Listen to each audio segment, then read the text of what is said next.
সুপ্রিয় শিক্ষার্থী বন্ধুরা, আজকে দুর্গাপুর মাধ্যমিক বিদ্যালয়ের অনলাইন ক্লাসে তোমাদের সবাইকে স্বাগত। তোমাদের সঙ্গে আছি আমি মিতারানী ব্যানার্জি। আশা করছি তোমরা সবাই ভালো আছো। আজ আমি তোমাদের সঙ্গে বাংলা দ্বিতীয় পত্রের ধ্বনি ও বর্ণ নিয়ে আলোচনা করব। আজকের পাঠের বিষয় হচ্ছে ধ্বনি ও বর্ণ।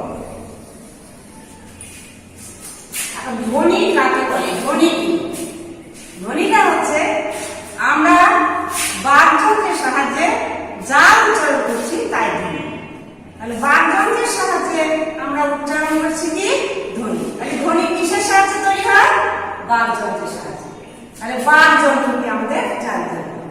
আমাদের ফুসফুস থেকে এই ঠোঁট বা নাক পর্যন্ত যতগুলো যন্ত্র আছে সবগুলোকে বলা হয় বাকযন্ত্র।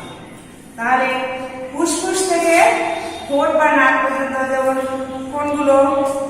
গলনালী, জিহ্বা, তালু, মাড়ি, দাঁত, ঠোঁট, নাক ইত্যাদি। এই সবগুলোকে আমরা বাকযন্ত্র। আমরা যে শ্বাস গ্রহণ করি এবং শ্বাস ত্যাগ করি, কিসের সাহায্যে আমরা করি? আমরা কিন্তু ফুসফুসের সাহায্যে শ্বাস গ্রহণ করি এবং শ্বাস ত্যাগ করি। তাহলে এখন আমরা দেখতে পাচ্ছি যে ধ্বনি কি? ধ্বনি হচ্ছে আমাদের মুখ থেকে যা উচ্চারণ করছে, যেমন কি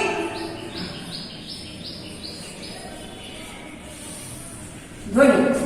তাহলে মুখ থেকে উচ্চারণ করছি এগুলো যেমন কি অ, এগুলো হচ্ছে ধ্বনি। ক, কে এগুলোকে ধ্বনি বলা হয়। তাহলে ধ্বনি যদি আমরা এখন বলি যে ধ্বনি প্রকার, ধ্বনি কয় প্রকার? ধ্বনি দুই প্রকার। ধ্বনি দুই প্রকার। একটা কি হচ্ছে? একটা হচ্ছে স্বরধ্বনি।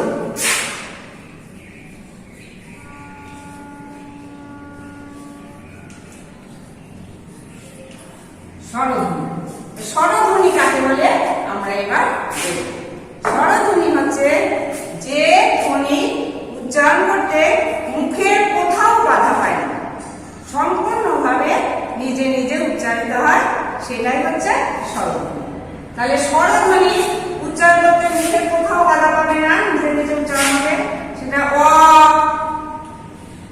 আ, হুস্বই ইত্যাদি। এই স্বরধ্বনি মোট কয়টি? স্বরধ্বনি মৌলিক স্বরধ্বনি 7টি।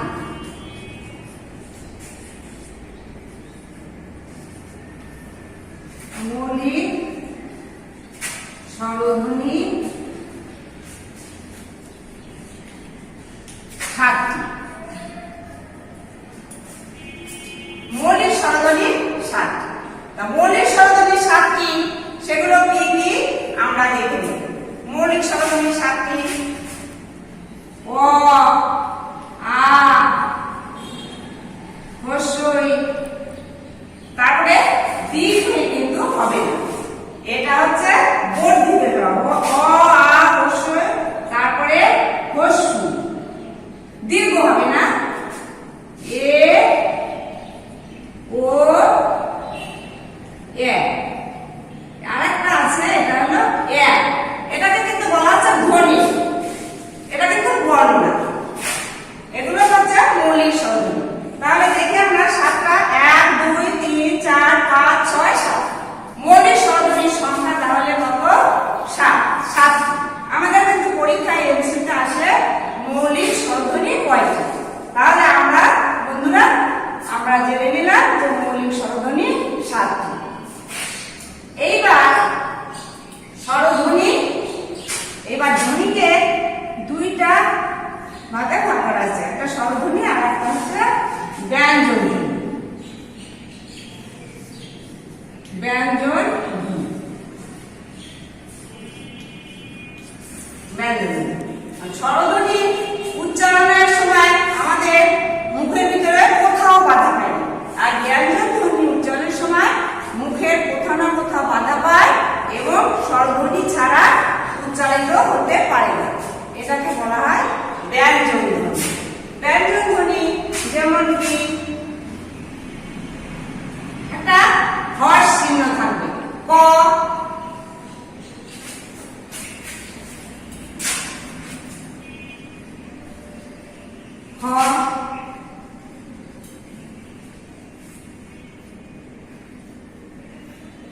চ ইত্যাদি। তাহলে এই যে ক খ গ চ এগুলোকে কিন্তু আমরা উচ্চারণ করতে পারছি না। আমরা এই এই উচ্চারণগুলোকে আমরা এইভাবে করছি ক খ গ চ, এগুলো ব্যঞ্জন ধ্বনি। এই ব্যঞ্জন ধ্বনিকে যদি আমরা প্রকৃষ্টভাবে শ্রুতিযোগ্য করে তুলতে চাই তাহলে এর সঙ্গে আমাদেরকে কি করতে হবে?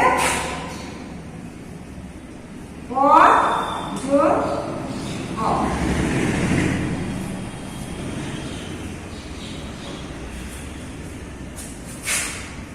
খ যোগ অ,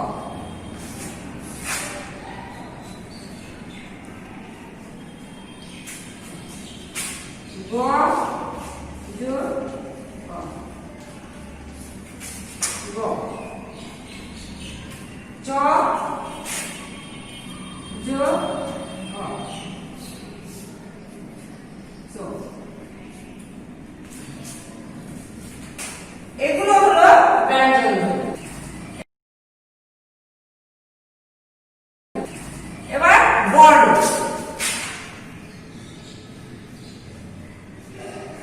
বর্ণ বর্ণ কাকে বলে এবার আমরা জানি যে বর্ণ বর্ণ হচ্ছে এই যে ধ্বনি ধ্বনির লিখিত রূপ। ধ্বনির লিখিত রূপকে বলা হয় বর্ণ। একটা কথা আমরা মনে রাখবো, সব বর্ণই কিন্তু ধ্বনি, কিন্তু সব ধ্বনি বর্ণ নয়। বর্ণ কত প্রকার? বর্ণ দুই প্রকার। আর বর্ণ হচ্ছে ধ্বনির লিখিত রূপ। ধ্বনির লিখিত রূপ।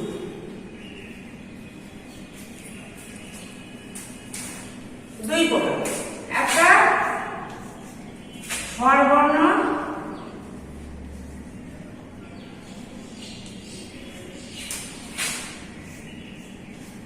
ব্যঞ্জন বর্ণ।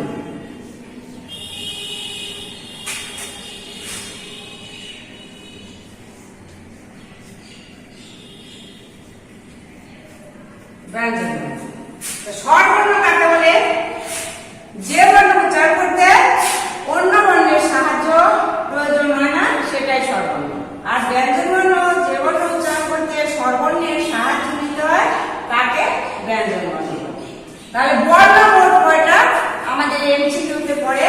বন্ধুরা সবাই দেখো, আমাদের বর্ণ হচ্ছে মোট 50। বর্ণ 50। তাহলে বর্ণ 50টি, স্বরবর্ণ কয়টি? স্বরবর্ণ 11টি। মনে রেখো বন্ধুরা, স্বরবর্ণ 11টি আর ব্যঞ্জন বর্ণ 39। স্বরবর্ণ 11। এখন স্বরবর্ণের আবার লিখিত দুটি রূপ আছে। স্বরবর্ণের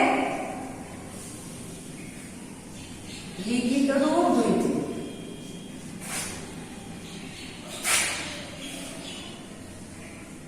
লিখিত রূপ দুইটি। একটা কি হচ্ছে পূর্ণরূপ, একটি পূর্ণরূপ, দুই সংক্ষিপ্ত রূপ।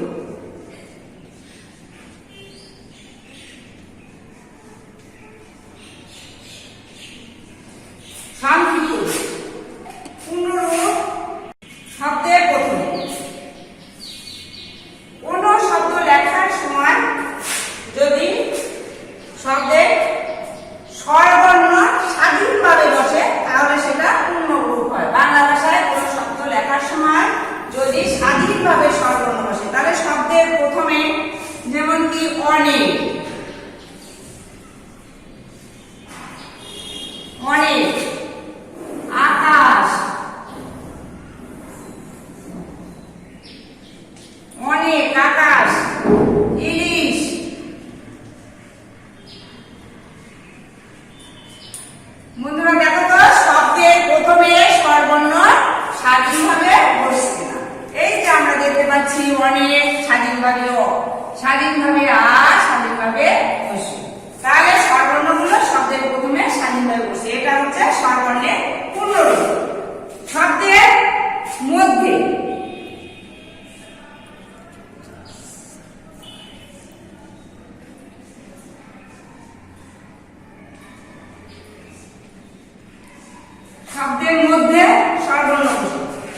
শব্দের মধ্যে যেমন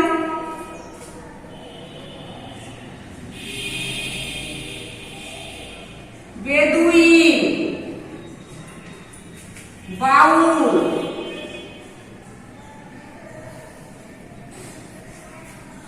পাউরুটি,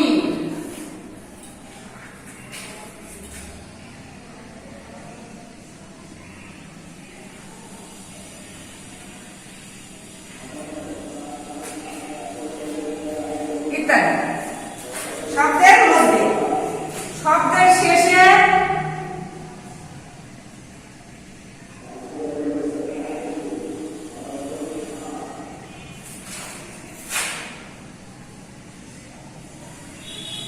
শব্দের শেষে এখানে মধ্যে যেমন ফসল, পশু, পশু এগুলো শব্দের মাঝখানে বসে আমরা দেখতে পাচ্ছি।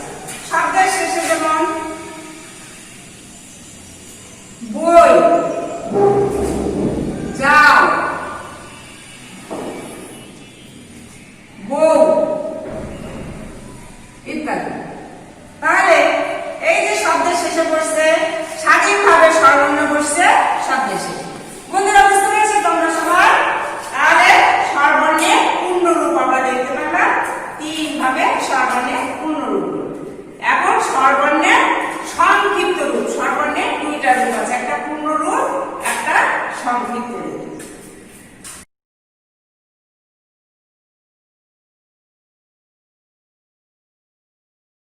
স্বরবর্ণের সংক্ষিপ্ত রূপ।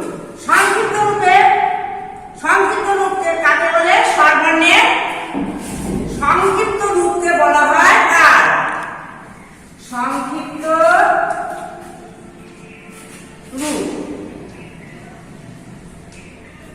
স্বরবর্ণের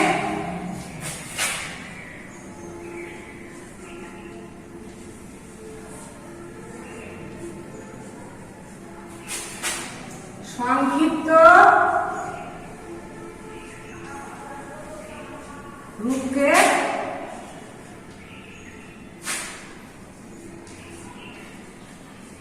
বলে কার? স্বরবর্ণের সংক্ষিপ্ত রূপকে বলে কার? তাহলে কার স্বরবর্ণের সংক্ষিপ্ত রূপ। এখানে আমরা দেখব স্বরবর্ণ কয়টি? স্বরবর্ণ 11টি, কিন্তু স্বরবর্ণের সংক্ষিপ্ত রূপ হলো কার? কার কয়টি? স্বরবর্ণের কার 10টি। কার স্বরবর্ণের সংক্ষিপ্ত রূপের কার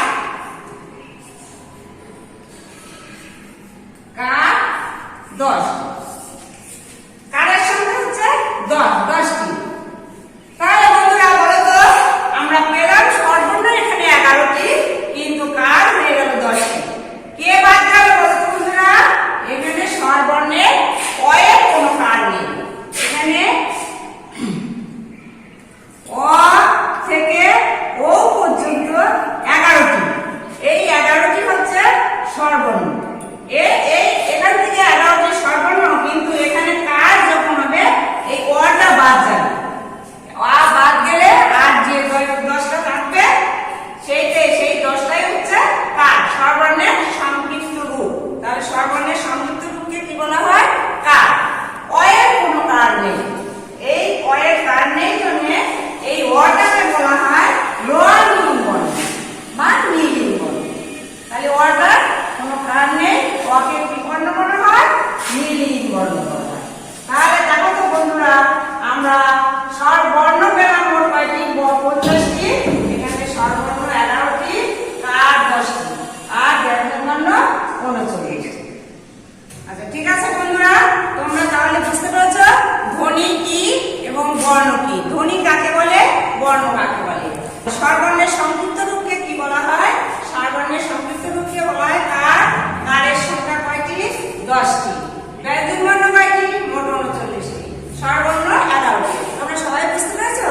তাহলে আমরা আগামী ক্লাসে আবার ব্যঞ্জন ধ্বনি নিয়ে তোমাদের সামনে আমি আসবো। তোমাদের বাড়ির কাজ আমি দিয়ে দিচ্ছি, স্কুল খুললে তোমাদের বাড়ির কাজ দেখবো। তোমরা বাড়িতে করবা বাড়ির কাজ।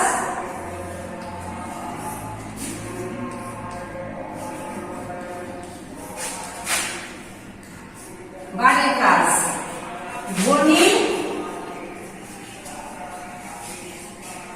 ও বর্ণের মধ্যে পার্থক্য